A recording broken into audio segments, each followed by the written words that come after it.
Today's video from Sharp Help, we're taking a quick look at how to use the paid out function on your XE-A203 or 206 register. In this video I'm using the model 203, but the process will be the same on the 206.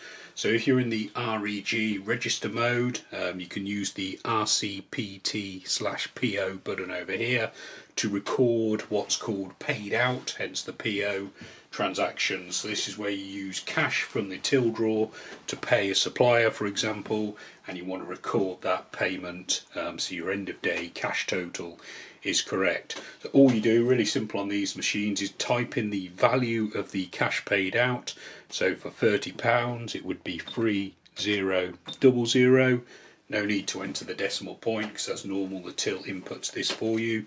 And then all you do now is press the button over here, paid out button, the cash drawer fires, enabling you to take the money out the drawer.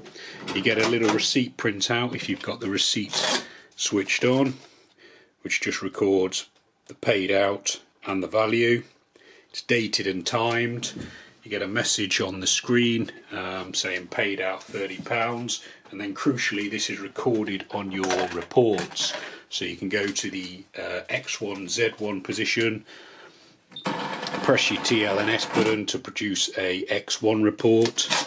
Because I've done no other transactions, it's only got one transaction on there saying that I've paid out £30, and so the drawer is now £30 down. And again, that information would be on the end of day X report.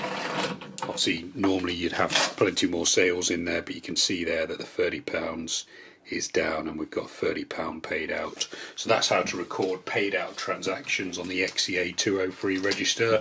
I hope that video has been helpful. We've got plenty more videos showing you how to get the best out of your Sharp cash register. Some of those videos will be appearing on screen now, so you're welcome to check those out. You can also subscribe to this YouTube channel or visit sharphelp.co.uk for more.